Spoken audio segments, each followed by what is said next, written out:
Yet if he knew, why did he call me Papa? Why did he sound so excited that I walked over to the stairs? I pushed those thoughts out of my head for now and slowly started climbing the stairs. About halfway up the stairs, the sobs stopped altogether, instead replaced by content giggles. The voice called out again, saying, "Oh, thank you, Papa. I've been alone for so long." The last statement sounded grim, like the child knew it was dead, knew it had been trapped in this house for over a century. I kept descending the stairs, my heart pounding in my chest. I felt like a parent who hasn't had a proper night's rest for years. Once I got to the top of the stairs, I stared at the door, my body not moving towards the handle no matter how much I wanted it to. After a few minutes, the door creaked open.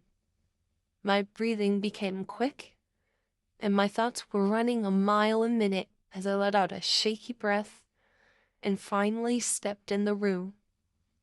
The first thing I saw was the shadow by the window. It wasn't a man, as I had originally thought. It was a child propped up on a stool, staring at the world outside. So this solidified my theory that the child knew I wasn't their father, let alone a male. The child stayed facing the window without speaking. The silence in the room was deafening. I would have preferred the screams if I'm being honest.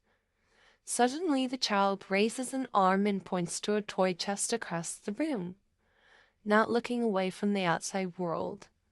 I look at the chest for a moment, and then back at the child. I take a deep breath and walk over to the toy chest, hesitating before flipping the hatch and lifting the lid.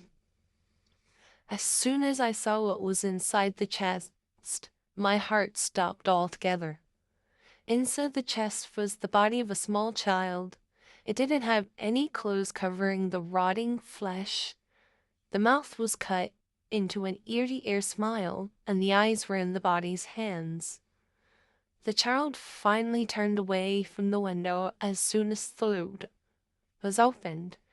When I got a good look at them, I covered my mouth, tears threatening to spill out of my eyes again.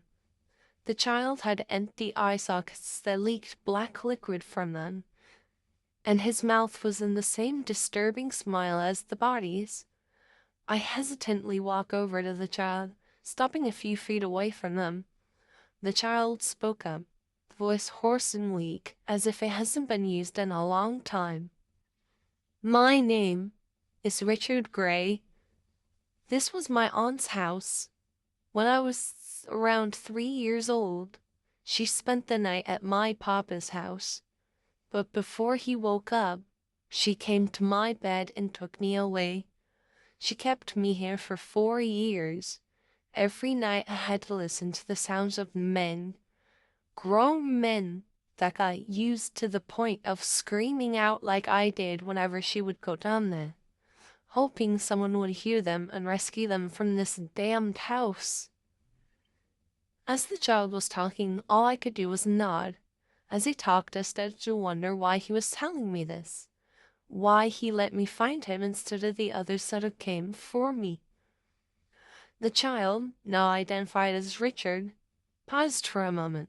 He seemed lost in his thoughts, just staring at me with those eyeless sockets before he continued. "On my 7th birthday, she didn't come up to the attic. I thought she would finally leave me alone for a day. But I was wrong. I was so wrong to think that she would be something other than the devil itself. She came up here mid-afternoon with another lady. I put on a false smile for the lady, knowing that if I didn't, my aunt would hurt me like she hurts those men. My aunt told the lady to do as she pleased. I knew that meant that my aunt was getting paid by the lady this evening. The lady walked up to me and knelt down to my level, pulling something from her pocket. I made the mistake of trying to see what it was. When she showed it to me, I instinctively took a step back. In the lady's hand was a hunting knife, one that's meant to cut through skin. Richard paused at that and winced, as if even thinking about it hurt him. I just stood there, shocked and horrified at what the terror swan would put her nephew through. After a second, I took a few more steps closer to him, still keeping a fair distance from him so I don't accidentally scare him. Richard stiffened as I stepped closer, but relaxed when I didn't get too close to him. When she looked back at me, she was focused on my mouth. She didn't speak at all during it, which made me uneasy. The lady took a step forward and grabbed my shoulder to prevent me from moving around. She brought the knife to one side of my mouth but went through my cheek. I let out a pained sound when she did, but she ignored it and slowly dragged it up to my ear.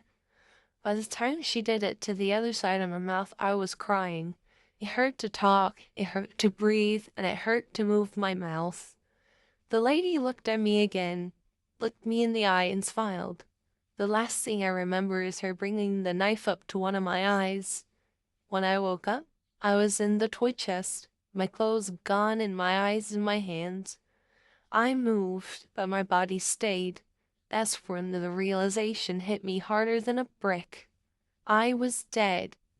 They had killed me, and my papa would never know what happened. After that, Richard paused, tilting his head to the floor. There's other kids in here, besides me.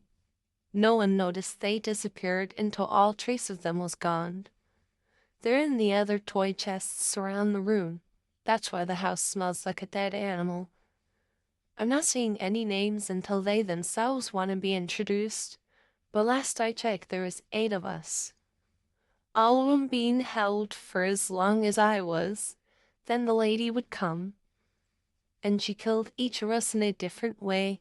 I died due to blood loss and ink being poured into my eye sockets.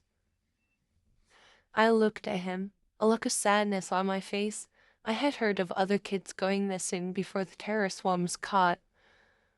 But what he said made the pieces go together. During her murder spree, 15 kids went missing, some early teens and some babies. Richard was silent for a while after that, his body tense and the atmosphere heavy. It felt as if you could cut it with a knife. Richard went back to looking out the window, lost in his thoughts, as if he knew what I was going through in my head at the moment. He spoke up, his voice not much higher than a whisper. I chose to tell you because we don't have any other options. Every single soul in this house, young or old, is terrified of women, but the men that come here only do so to please society. No one dares tell them anything that happened behind closed doors. You don't have the stuff they bring. You hesitated before entering the house, as if you didn't want to come in. You seem to know the backstory. Hell, you knew who I was before you even came to the attic. You're different than all the others that have come in here, ma'am. You can actually save us from this hellhole.